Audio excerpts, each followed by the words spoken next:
శ్రీరామ రామ రామేతి రమే రామే మనోరమే సహస్రనామ తత్తుల్యం రామనామ వరానమే. ఎప్పుడైతే అర్జునుడు అలా అన్నాడో కులక్షయే ప్రణశ్యంతి అంటాడు, కులధర్మ సనాతన అంటాడు. అదేవిధంగా అధర్మోభిభవత్స, మనమంతా అధర్మానికి పాల్పడుతున్నాము, కులాన్ని నాశనం చేసు అయ్యా ఎటువంటి భయంకరమైన పాపానికి ఒడుగడుతున్నామంటే మనము హోబత మహాపాప కర్తృత్వం వ్యవస్థిత వయం. ఎంత పాపానికి ఒడుగడుతున్నామయ్యా, అహోబత అహోబత. ఎంత గొప్ప పాపమో తెలుసా ఇది మనం చేసేది.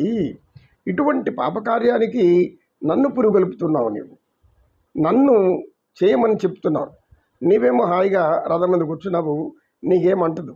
మరి అంటుకునేది ఎవరికి? నాకే. ఎందుకు? నేనేం చేసినా ఆ పాపకర్మలు నన్నే చుట్టుకుంటాయి. ఎందుకంటే నేను చంపుతాను, నేను చంపవలసి వస్తుంది వీళ్ళందరినీ. నా చేతులు చేస్తాడు కాబట్టి ఆ పాపం నాకే వస్తుంది. నీకేమి?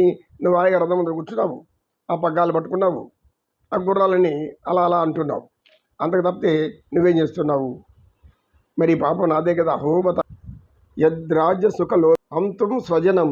క్షుద్రమైనటువంటి ఈ క్షణికమైనటువంటి సుఖాలన్నటువంటి ఈ రాజ్య కాంక్షలు, అటువంటి రాజ్యకాంక్షతో యద్రాజ్య సుఖ లోభేనాం, ఇటువంటి రాజ్యాల్ని జయించి సుఖించి లోభపూరితమైన ఆశలు లోపల పెట్టుకొని బంధువులైనటువంటి స్వజనం హంతం, వాళ్ళని చంపడం మహతః. ఇది మనకు సరైనటువంటి ధర్మమా, న్యాయమా అని కృష్ణుడు అడుగుతున్నాడు. మీరు కొద్దిసేపు నన్ను ఇక్కడ నిలబెట్టుకుంటుంటే నేను అందరినీ చంపేసి ఉండేవాడిని.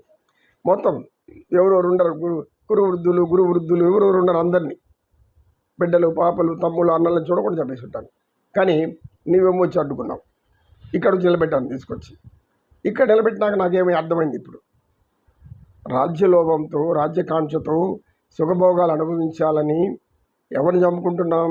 స్వజనులను, అంటే నా బంధువులను, నా మిత్రులను ఇలా చంపుకోవాల్సి వస్తుందని అనుకోలేదు. కనుక పరమాత్మ నన్ను ఎందుకు ఇలా పరీక్షిస్తున్నావు అని అడిగాడు. అప్పుడు శ్రీకృష్ణ పరమాత్మ నవ్వుతూనే చూస్తున్నాడు ఆయన.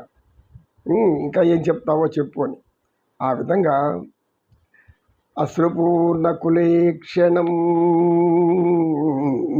విషీదంతం మిదం తం తదా కృపయా విష్ణుం అశ్రుపూర్ణ కులేక్షణం. ఇటువంటి బాధతో లోపల నిండిపోయి కళ్ళ నుండి నీరు అలా కారుతుంది. ఎలా కారుతుందంటే వర్షం కురిసినట్టు ఆయన కంటి నిండా నీళ్లు వచ్చేస్తుంది. అశ్రుపూర్ణ కులేక్షణం తదయా కృపయా విష్ణుం అశ్రుపూర్ణ కులేక్షణం. ఆయన అశ్రువులతో అంటే కంటి నీటితో ధారావాహికంగా ప్రవహిస్తుంది. ఏమి తోచని వాడు భయంతో భయకంపితుడై ఒక్కసారిగా ఏమి దిక్కుతోచని స్థితిలో పరమాత్మ జ్ఞానం బోధిస్తున్నాడు. ఏమి ఇది పాపం, ఇది పాపం వల్ల చేసే కష్టం, ఈ పాపం వల్ల చేసే నష్టం అది ఎవరికి సంభవిస్తుంది? బంధుమిత్రులను వాళ్ళని చంపుకోవడానికి మాత్రమే ఇది చేస్తున్నట్టు అనిపిస్తుంది. ఇటువంటి రాజ్యాన్ని నేను ఎందుకు అనుభవించాలి అని పరమాత్మకు చెప్తుంటే పరమాత్మ నవ్వుకున్నాడు.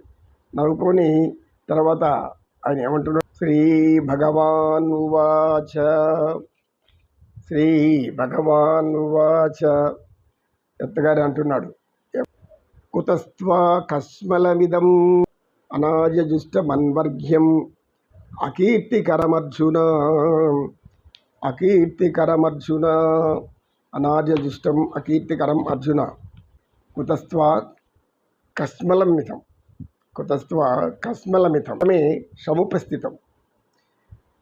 అర్జున, నువ్వేం చెప్తున్నావు? నువ్వు ఒకసారి తెలుసుకుంటున్నావా? ఆలోచించినావా? నీవేం చెప్తున్నావయ్యా? నువ్వేమి నాతో మాట్లాడుతున్నావు? ఇవన్నీ నాకెందుకు చెప్తున్నావు? భగవంతుడు ఇప్పుడు నోరు తెచ్చాడు ఆయన పరమాత్మ. అర్జున, ఎటువంటి స్థితిది? యుద్ధం ప్రారంభం కాబోతుంది కొన్ని గడియల్లో. యుద్ధంలో వీరత్వము వీరస్వర్గము పొందవలసినటువంటి నీలాంటి వీరాది వీరుడు పలకవలసిన మాటలనేవి కస్మల విధం. ఇది ఎంత నీచముగా ఉందంటే నీ మాటలు, నీకిది ఇహపరానికి రెండై చనిపోతావు. అంటే ఇహము ఉండదు, పరము ఉండదు. ఎందుకు?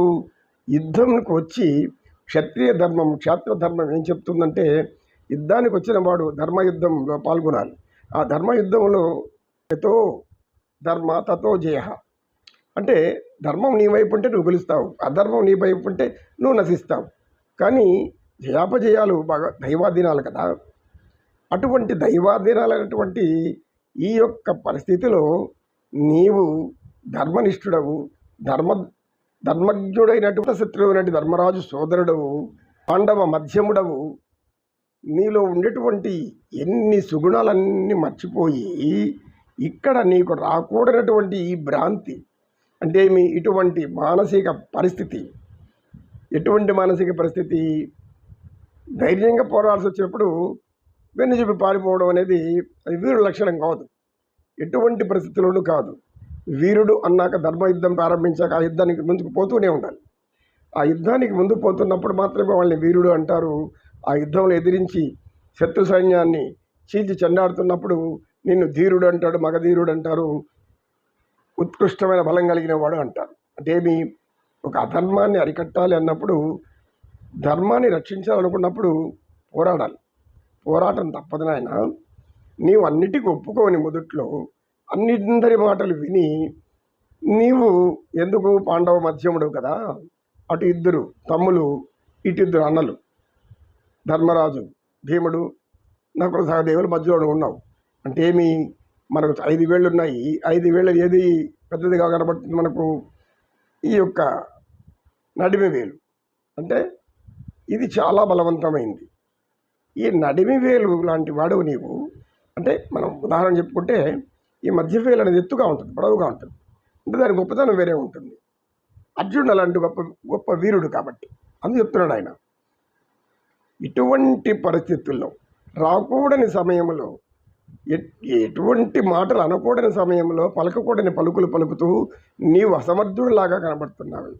ఈ భ్రాంతిని ఎక్కడ దాపరించింది? ఇది ఎందుకు వచ్చింది నీకు? నాకు అర్థం కాలేదు.